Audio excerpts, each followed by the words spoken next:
Bueno, les decía, justo justo se corta en el peor, en el peor momento porque justo estábamos hablando, pero esperen que estoy admitiendo gente, ¿eh? Ahí está. Alguien me dijo algo así como que se entendía, pero más o menos. O sea, los procesos siempre se rigen por una cuestión de energía, siempre, ¿sí? O sea, hay una rama, no sé si ustedes la cursaron o la van a cursar, que es la termodinámica, que tiene que ver con la espontaneidad de los procesos y en qué dirección se dan los procesos, ¿sí?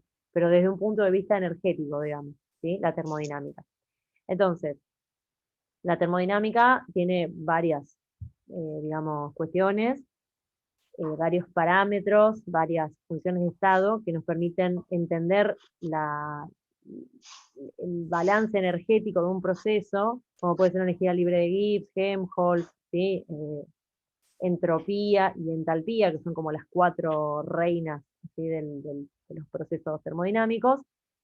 La entalpía a nosotros nos interesa mucho en química porque tiene que ver con procesos a presión y temperatura constantes, ¿sí? Entonces, bueno, es lo que más nos interesa a nosotros y en biología también, sobre todo, porque, bueno, los procesos se dan a temperatura y presión constantes, ¿no? Para nosotros, digamos, biológicamente hablando.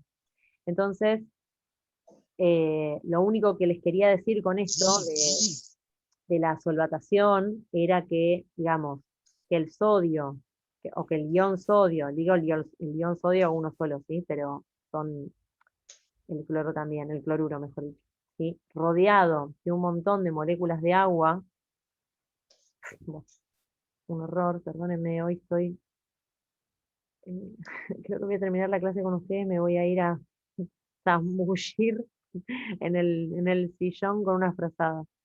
Eh, o sea, el sodio, ¿sí? Rodeado de un montón de moléculas de agua, es decir, solvatado se llama, ¿sí? Solvatado, tiene una energía menor que el mismo sodio, ¿sí? Ahí ya.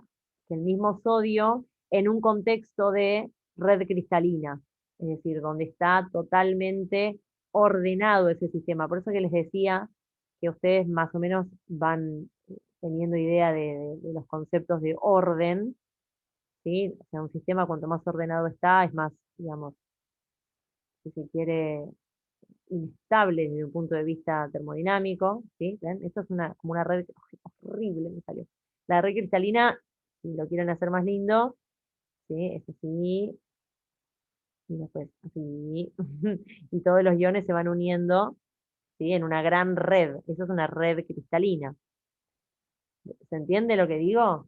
¿Se entendió el concepto? Porque soy un desastre, perdónenme con los dibujos. Discúlpame, yo no entendí mucho qué quiere decir solvatación. ¿Es cuando se disuelve en agua? Solvatación es esto, es este proceso, es decir, cuando el ion queda rodeado de moléculas de agua, eso es solvatación, ¿sí? ¿O no? ¿No? Perfecto. Y la entalpía de hidratación y entalpía de la estructura cristalina, porque yo vi entalpías de ebullición y de evaporación, pero no estas dos. Bueno, ¿Serían más fuertes estas que las otras? no tiene que ver con fuerza, no es que una sea más fuerte que la otra. Las entalpías, viste, o sea, si vos viste las otras entalpías, viste que tienen, digamos, son valores absolutos, ¿no? Son Claro. energías que, claro, son energías que están medidas, digamos. Entonces, que una sea más importante que la otra tiene que ver con su valor, ¿no? No, digamos, no hay una fuerza, no es que una sea más fuerte que otra. Lo único que yo quería, a ver, lo único que yo quería remarcar en esta diapositiva era que la energía, ponele, vamos a sacarle la palabra entalpía, la energía asociada al proceso de hidratación es menor que la energía asociada al proceso o a la estructura de red cristalina, de manera tal que es más favorecido energéticamente hablando la hidratación o solvatación, como te guste, que la estructura cristalina. Por eso es que una vez que están disueltos los iones, ¿sí? Esos iones no se vuelven a juntar para formar el cristal.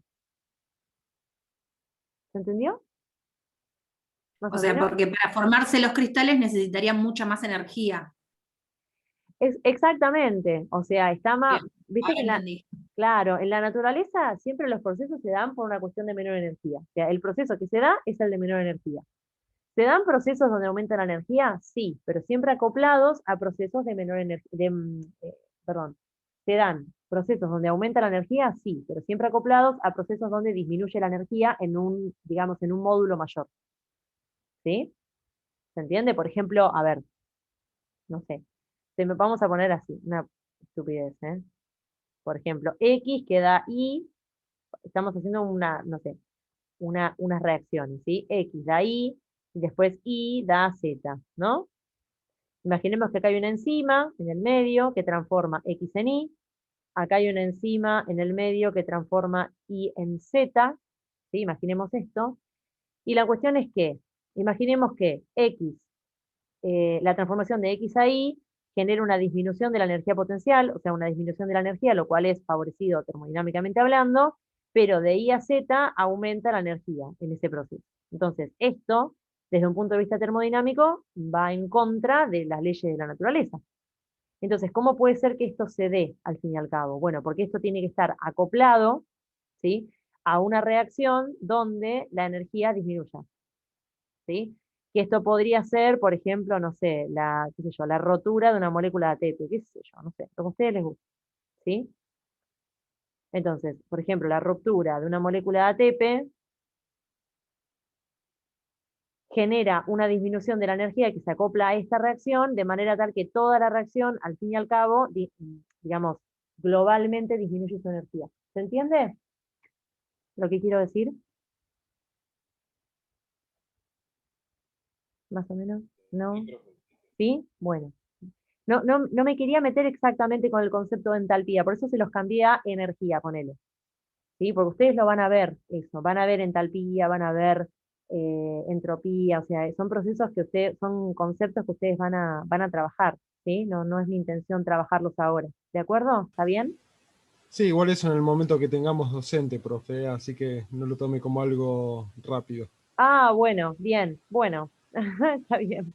Bueno, qué mal, pero bueno, si quieren, en algún momento podemos tener una clasecita, obviamente con el nivel que yo les puedo dar esto, que es, yo lo veo siempre desde un punto de vista de la química y de la biología, y trabajamos mucho con entalpía porque es a presión y temperatura constante, justamente porque los procesos biológicos se dan en esas condiciones, ¿sí? Ahora, en otras condiciones ya tendríamos que trabajar con otros conceptos. Pero bueno, si ustedes quieren, siempre se puede ver algo, yo no tengo problema. Sería cuestión de ponernos de acuerdo y lo podemos ver, no hay drama, ¿sí? Bien. Acá tenemos otro ejemplo, ¿sí? Esto es para que ustedes vean una solvatación que forma, al fin y al cabo, lo que se llama un complejo. Yo les mostré el otro día lo que era un complejo hace unas semanas, ¿ya? Un complejo es un ion, ¿sí? Por ejemplo, podría ser hierro, ¿sí? Que está, acá está con su valencia +3, por ejemplo, ¿sí? Acá está o sea, el hierro con su valencia +3. Hierro. Bueno, lo que sucede con el hierro es que se va a solvatar, o sea, se puede rodear por moléculas de agua, se puede rodear por OHs, se llaman, ¿sí? Por OHs, por agua, por, no sé, amoníaco, lo que ustedes quieran, o sea, se puede rodear por moléculas pequeñas, cargadas o no, ¿sí? Y formar esto, que son como estos aductos, que son como complejos, ¿sí?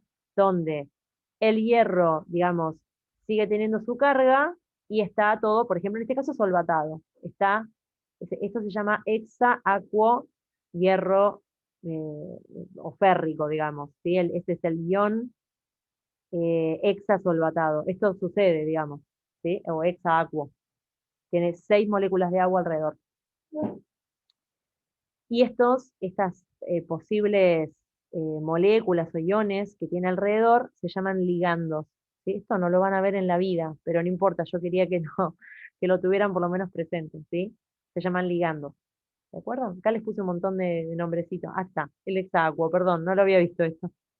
Hexaacuo, hierro 3, ¿sí? O férrico, ion hexaacuo férrico. No importa, es lo mismo que estábamos hablando antes, ¿sí? O sea, un ion rodeado de o un ion o iones o rodeado de moléculas polares, muy polares. Bien. Bueno, fuerzas guión dipolo inducido. Acá es donde yo les decía que sí había un ion. Este es el ejemplo más hermoso del mundo. Este es el ion hierro más 2, ¿sí? Y acá tenemos el oxígeno. Ustedes piensen que viven gracias a re que todas las clases les digo lo mismo, que viven gracias a algo, algo re pequeño y molecular, ¿no? Ustedes viven gracias a que tienen a su hemoglobina tiene un cofactor que es un hierro más 2, ¿sí?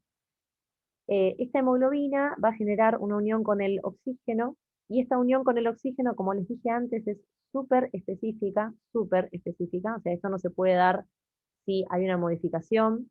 Es más, puede llegar a haber una modificación, no sé, en un sitio de unión, o en un sitio activo de la enzima, o lo que sea, y por ahí no sé, es un embarazo que no llega a término, por ejemplo, podría ser, ¿sí? Es decir, esto es tan sensible que pequeños cambios generan la pérdida de la afinidad de la enzima por el sustrato y ya está. No es viable, ¿sí? Bien. Entonces, les decía que acá yo tengo el ion. El dipolo que es inducido es el oxígeno, que es, por supuesto, una molécula apolar, por eso les decía que es un dipolo inducido, porque no, como tal, no es un dipolo verdadero, es un dipolo inducido, se induce el dipolo, ¿sí? Entonces, lo que genera esto es el hierro, cuando se une con el oxígeno, genera un cambio conformacional en la enzima, de manera tal que la enzima va a modificar su sitio activo, ¿sí? Y va a admitir más oxígeno. Eso se llama efecto cooperativo de la hemoglobina, ¿sí? Es decir, que cuando un oxígeno entra a la hemoglobina, interacciona con el hierro, permite o hace más afín a la misma hemoglobina por el segundo oxígeno, y la unión del segundo oxígeno hace más afín por el tercer oxígeno, y así. Y ustedes saben que esto es un tetrámero. ¿Qué pasó? Esto es un tetrámero, es decir, que admite hasta 4 moléculas de oxígeno. ¿Sí? No sé si sabían esto. ¿Lo sabían así como con furia? No. No, no, No. no, yo no, profe. Bien, esto No, todo muy nuevo. genial, esto está sucediendo todo el tiempo en ustedes, ¿sí? Y sucede gracias a, o sea, la fuerza que se da, la interacción que se da es una interacción ion, que es la que está en la hemoglobina, el hierro, y el dipolo inducido, que es cuando se acerca al oxígeno, se induce el dipolo, y ahí cambio conformacional, etc. Bien, fuerzas Eso puede hidro... ser que es como, perdóname, lo que Oh, vemos en fuerzas, en lo que vemos en electromagnetismo, por ejemplo. Nosotros vemos que es un cuerpo neutro, pero cuando se acerca una partícula con carga, sí. en este caso el ion, modifica esa molécula apolar.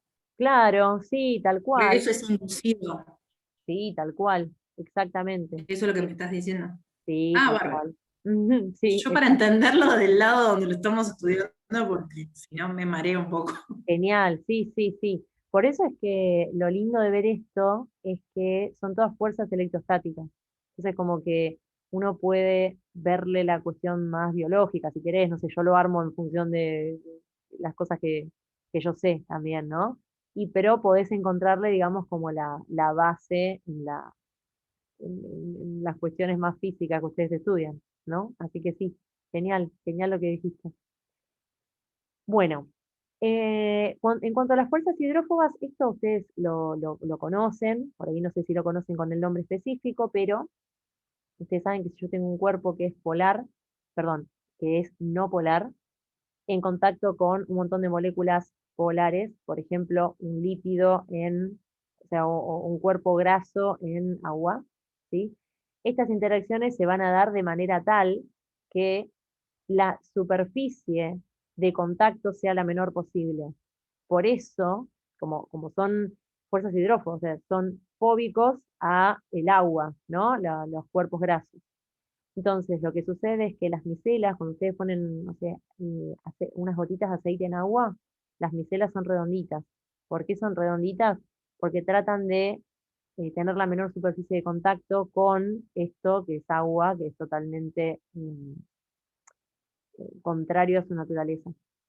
¿Sí? Entonces, Por eso es que reducen tanto su superficie. Porque, por ejemplo, un cuadrado o un rectángulo tiene mucha más superficie de contacto, pero un redondelito menos, ¿sí? O una circunferencia, un redondelito. ¿Sí? Entonces, estas son las famosas fuerzas hidrófobas.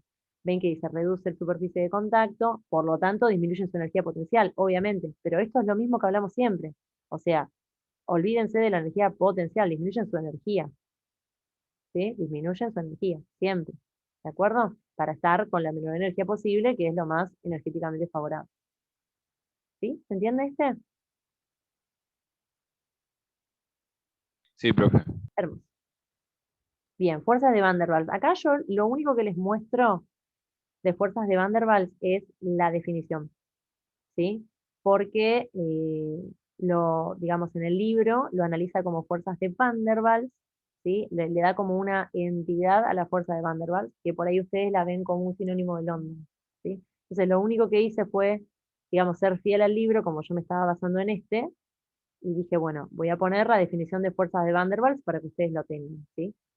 Estas interacciones, por supuesto que son débiles, obviamente eso probablemente ya lo sabían, como las fuerzas de London, que tienen que ver con la inversa de la sexta potencia de la distancia. O sea, miren esto, la energía potencial es directamente proporcional a la carga sobre la sexta potencia del radio. Es decir, cuanto mayor es el radio, menor es la energía potencial, que es más o menos lo que estuvimos hablando nosotros. Esto, o sea, esto que estamos viendo acá, esto es lógico total, es lógicamente lo de siempre, ¿sí? ¿De acuerdo? Pero yo solamente les doy, digamos, como la definición de las fuerzas de Van der Waals para que vean que son fuerzas sumamente despreciables, digamos, ¿sí? Pequeñas. La inversa de la sexta potencia de la distancia, o sea, muy pequeñas, ¿sí? Nada más, no le dan muchas más vueltas, ¿de acuerdo? Acá están las fuerzas de London, esto eh, es muy interesante y esto es muy lindo de ver, probablemente ustedes ya lo hayan visto y ya lo sepan, y si no es no es ninguna novedad, pero les cuento. Estas moléculas que son, o sea, el cloro 2, el bromo 2, el yodo 2, son moléculas, por supuesto, no polares, ¿sí? Que tienen la característica de poder polarizabilizarse. Ahí está. Sabía que lo tenía que leer para decirlo bien, ¿sí? O sea, esta polarizabilidad se va a dar porque aumenta la cantidad de electrones en sus nubes electrónicas y por lo tanto, al tener más electrones, tienen la capacidad de deformar más su nube electrónica. Esto probablemente lo hayan visto. Esta característica en particular hace que, por ejemplo, acá tenemos el flúor, ¿no? Antes también, miren, la cara de Lisa, les voy a hacer al flúor. El flúor, pobrecito, es un elemento que, digamos, para nosotros es bastante común, pero químicamente hablando es raro. Hace pocas uniones, bueno, tiene como, voy a silenciar, no sé si hay alguien. Ahí. Em, pero bueno, o sea, se lo ve bastante porque tiene lindas características desde el punto de vista químico, pero no se lo ve tanto en las uniones justamente por esas características. No forma uniones con muchas cosas. Entonces, tenemos el flúor 2, la molécula de flúor 2, la molécula de cloro 2, la molécula de bromo 2 y la molécula de yodo 2, ¿sí? Ustedes piensen que o sea, esta nube electrónica del flúor, ¿sí? Es pequeña, entonces es poco polarizabilizable, entonces se va a deformar poco, por lo tanto el flúor 2 es un gas, acá está, miren, es un gas, con razón que lo hice yo, es un gas.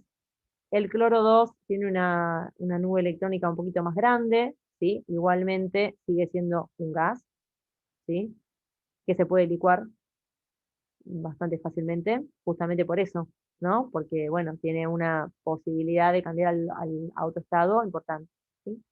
Después tenemos el bromo 2, que ya pasa a ser un líquido, ¿por qué? Porque la nube electrónica es más importante, ¿sí? Se deforma con más facilidad, por lo tanto ya estamos en función de tener un estado líquido, no sé si vieron alguna vez bromo, pero es líquido. Y el yodo, que tiene una, nube electrónica lo suficientemente importante como para ser deformada de manera tal que se forman dipolos, por supuesto no dipolos verdaderos, pero unos dipolos transitorios muy estables. Y estos dipolos transitorios estables hacen a un estado sólido. Imagínense la capacidad de formar las nubes electrónicas y generar estabilidad. O sea, es importante. ¿Sí? Entonces, para allá crece la fuerza intermolecular y para allá crece, por supuesto, punto de fusión y ebullición, que esto lo habrán visto en química 2, que es como la base de química 2. No sé, yo digo química 2 es esto.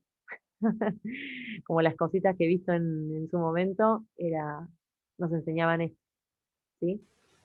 Sí, profe, le iba a decir, es inverso a la electronegatividad, justo, porque el flúor es el más electronegativo de los 4. Claro, sí, todo tiene que ver con todo, ¿no? La electronegatividad hace que, digamos, haya una interacción entre el núcleo y los electrones mayor, por eso el flúor es un elemento muy compacto, ¿no? Tiene una carga nuclear efectiva alta, entonces esa nube electrónica se deforma poco. A medida que yo voy aumentando la cantidad de orbitales para allá, ¿no? Los electrones más externos, digamos, de las orbitales más externos, están más alejados del núcleo, menos influenciados por él, por lo tanto tienden a deformarse más, ¿no? Sí, perfecto, sí, todo se explica con todo, digamos. Podríamos meter todos los conceptos que quieran. ¿Sí? ¿Vamos bien? Sí, sí, inclusive estoy viendo lo de los puntos de ebullición y hay mucha diferencia, sí, sí. Sí, hay mucha diferencia. Sí, sí, sí, tal cual. Pero por eso, ¿viste? Porque ya que el estado de esto sea diferente es terrible. Digo, fíjate los estados, es impresionante. Y lo loco de esto es que todos presentan fuerzas de London nada más. Entonces, eso es lo impresionante. Que las fuerzas de London, al parecer, son las más débiles, pero no tanto. ¿No? Son más débiles, pero según, ¿no? A veces la magnitud de una fuerza de London es lo suficientemente importante como para ser mayor que un dipolo, por ejemplo. ¿Sí? Podría ser. Esto ya lo saben tal vez del año pasado. Dipolo inducido. Acá en este caso, acá yo les puse el ejemplo de un gas disuelto en agua. ¿Sí? Básicamente es parecido a lo que vimos antes, es decir, un dipolo verdadero, como puede ser el agua, ven que esto es un dipolo verdadero, ¿no? Esto es un dipolo verdadero, este es el agua, ¿ven? Bien dipolo verdadero. O sea, si yo trazo mm, las fuerzas dipolares, no me sale el nombre en este momento, perdón, el momento del dipolo, ahí está, si yo lo trazo, ¿sí? Me queda una resultante, por eso es una molécula polar. Y acá yo tengo, por ejemplo, dióxido de carbono, que es una molécula no polar, por supuesto. Entonces, si yo voy a disolver dióxido de carbono en agua, ¿sí? Se me va a generar esta unión entre un dipolo verdadero y un dipolo inducido, que es el dióxido de carbono que va a ser inducido su dipolo. ¿De acuerdo? Por eso es que hay ciertos gases como el oxígeno, el nitrógeno y el dióxido de carbono que se disuelven en el agua, porque si no, ¿cómo podría ser que el oxígeno esté disuelto en agua? Obviamente que no es resoluble, ¿sí? O sea, estos dos no son como, wow, qué solubles que somos los gases en agua, no. De hecho, para entender la solubilidad de un gas en agua hay que ponerle mucha onda, ¿sí? O sea, hay leyes, hay que estudiar un poco la temperatura y cosas, pero esto es para que ustedes entiendan que los gases sí se disuelven en agua, a pesar de ser no polares. ¿Sí? ¿Estamos de acuerdo? No sé si sabían esto. Hay oxígeno disuelto en agua, hay dióxido de carbono que genera ácido carbónico también. ¿Sí? Bien. Un ejemplo que se me viene a la cabeza es cuando hierve el agua en la olla, se hace burbujas desde abajo hacia arriba. Esa es la pérdida de oxígeno que estaba en el agua, ¿no? Sí, y de cualquier gas que haya en el agua, sí, sí. Ujú, exacto. Sí, sí, sí. Disculpe, una consulta. Eso, lo del gas, también tiene que ver con por ejemplo, con los combustibles. El gas que se usa para que se le llaman gas licuado. Bueno, pero el gas combustible, o sea, cuando yo licúo un gas, lo que hago es, lo paso del estado gaseoso al estado líquido, pero como sustancia, digamos. O sea, yo agarro una sustancia gaseosa y la licúo, lo que hago es la paso del estado gas al estado líquido, digamos, pero como sustancia. Ah, es la misma sustancia, no es que fue diluida. Ah, capaz ya entendí mal. Claro, o sea, como sustancia. La licuación es un cambio de estado, digamos. ¿Sí? ¿Se entiende? Sí, sí, sí. Lo conozco. Genial. Ah, listo. Claro, lo que estábamos hablando recién era de una sustancia gaseosa disuelta en agua. ¿Está bien? Ok. Bien, genial. Bueno, acá tenemos el puente de hidrógeno, que ustedes lo conocen, ¿sí? O fuerza de hidrógeno también, bueno, lo he visto de varias maneras. Esto ustedes ya lo conocen, se da entre elementos muy electronegativos, ¿sí? Oxígeno, siempre con hidrógeno, ¿no? El oxígeno, el nitrógeno o el flúor, ¿sí? Que son los elementos más electronegativos, cuyas uniones hacen que los puntos de ebullición se disparen mucho. ¿Por qué? Porque genera uniones muy estables, ¿sí? O sea, las fuerzas de puente de hidrógeno son las que mantienen unidas a las bases nitrogenadas aquí para el ADN y el ARN. Entonces, bueno, tienen que tener una estabilidad importante porque si no, tendrían serias consecuencias, ¿no? Como que es interesante verlo en el contexto de las bases nitrogenadas. Por eso acá puse par guanina citosina, ¿eh? Y par adenina timina, para que ustedes vean que son puentes de hidrógeno, las uniones que mantienen unidas las cadenas, ¿sí? Las cadenas en la doble hélice. Bien. Y acá esto es una fotito que la pueden encontrar en cualquier lado, ¿sí? Es como se disparan los puntos de ebullición con respecto a la serie, ¿ven? Por ejemplo, acá es hidrógeno con oxígeno, hidrógeno con azufre, con selenio y con telurio. ¿Ven? En la serie, digamos, en el grupo 6, viene así el punto de ebullición altísimo para el agua, ¿ven? Muy alto para el agua y después para el azufre menor, para el selenio aumenta un poquito porque acá aumenta el tamaño, el selenio, y obviamente aumenta un poquito, y para el telurio aumenta un poquito, pero fíjense cómo el agua le rompe todo el telurio, justamente, que es mucho más grande, igual. Y esto es responsable la fuerza de la formación de puente de hidrógeno. Y así se da con todas las tendencias, digamos. ¿Sí? Bien, entonces acá tenemos, o sea, lo importante de esto es esto. Bien, ustedes saben muy bien que la masa tiene mucho que ver con los puntos de ebullición. Esto lo vieron el año pasado, seguro, seguro, seguro. No es mi intención volver a hacer ejercicios del año pasado, ni cosas que seguramente ustedes habrán hecho, ¿sí? Pero lo interesante es, por ejemplo, retomar este concepto.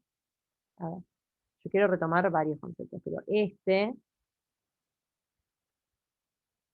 concepto, por ejemplo, donde al aumentar la masa, aumenta la cantidad de electrones y aumenta la formación, por ejemplo, de dipolos, ¿sí? De polos transitorios, ¿sí?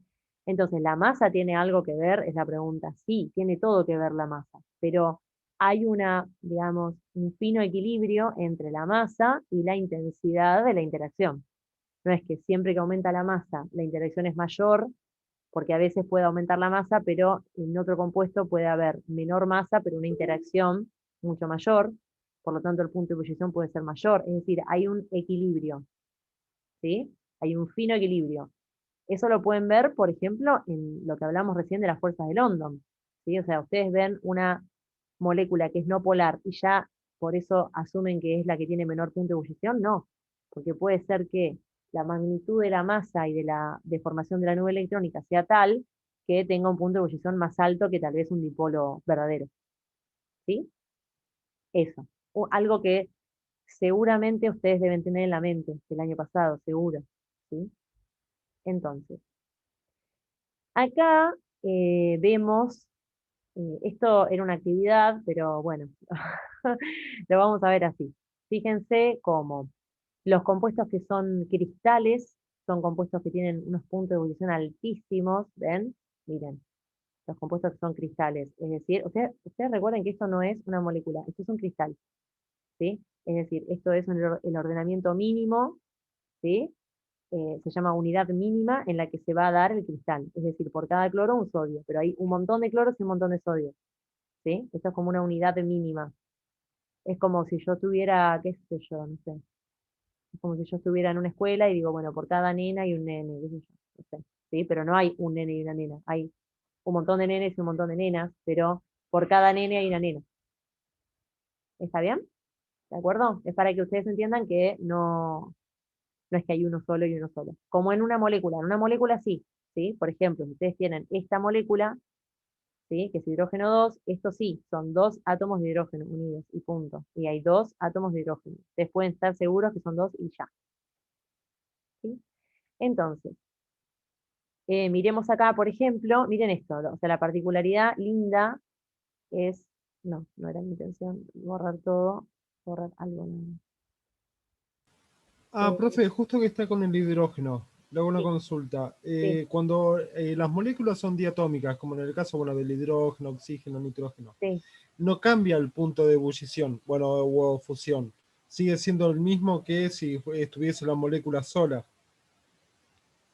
Como Por la ejemplo, a molécula mí la sola. tabla periódica me tira el dato de que el hidrógeno tiene un punto de ebullición de menos 269 grados. Sí. Y Bueno, sí, te escucho. menos 252, perdón. Cuando es diatómico no hay un cambio, se sigue manteniendo el mismo valor.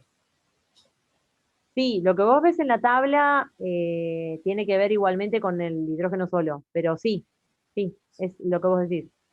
Sí, tal cual. Ujú, sí, Está bien, porque porque no es que va a haber más fuerzas intermoleculares que hacen de que, no sé, el punto de ebullición sea todavía más alto, más bajo, no cambia no, en nada eso. no, porque vos estás hablando de fuerzas entre Listo. las moléculas, entonces no, claro. Ujú, sí, tal cual, exacto. Sí. A ver, Está bien, porque una cosa es trabajarlo como un compuesto solo y otra cosa en compuesto diatómico. como un compuesto sólido, dijiste. No, como un compuesto solo o No dije nada. diatómico. Está bien, sí, tal cual. Perdón, pensé que dijiste sólido. ¿Dije sólido? Está bien. No, tranquila. Bueno, entonces, es para que miremos un poquito esto. Miren esto. Por ejemplo, yo tengo acá, lo que me parecía interesante de acá es, por ejemplo, el hidrógeno 2, que tiene un punto de ebullición de 184. Fíjense que es un punto de ebullición alto, ¿sí? Y miren el punto de ebullición del agua, por ejemplo, ¿no? Ustedes, no sé si, eh, hubiesen estado, yo no, por ejemplo, porque la verdad que yo los puntos de ebullición no me los sé, pero ni por asomo, esto lo encontré en internet, obviamente, pero fíjense cómo el agua, que ustedes por ahí podrían decir, no, pero el agua es una molécula angular, tiene un gran dipolo, ¿no? Y tiene un punto de ebullición de 100 grados, y miren el punto de ebullición del yodo 2, ¿sí? Que es un sólido quebradizo, pero es un sólido, ¿sí? Miren cómo las fuerzas intermoleculares hacen a un punto de ebullición más alto que el agua, inclusive, ¿sí? Entonces, es para que vean estas cosas, por eso es que les puse por eso es que hice esto. O sea, en otro año hicimos la actividad. O sea, yo les mandaba a hacer algo, bueno, no importa. Hicimos otra cosa. Pero, o sea, yo lo pongo para que ustedes vean cómo a veces las apariencias engañan. Los dipolos a veces engañan y en realidad no, ¿sí? Miren esto, ¿sí? El ácido sulfídrico tiene un punto de ebullición de menos 60. Eso quiere decir que es un gas, ¿no? A temperatura ambiente. O sea, a 25 grados está como gas. Em, entonces, uno pensaría que por ahí no tendría que haber tanta diferencia entre el ácido sulfídrico y el agua, ¿no? Por una cuestión de lógica. Y miren esto, menos 60 y 100 grados, o sea, hay 160 grados de diferencia, ¿sí? ¿De acuerdo? Esto era como para sacarles así, el desmitificar la cuestión de las fuerzas intermoleculares como independientes de otros factores, ¿sí? ¿Estamos de acuerdo? ¿Más o menos va esto? Sí, ¿Sí? Bien, me encantó entonces.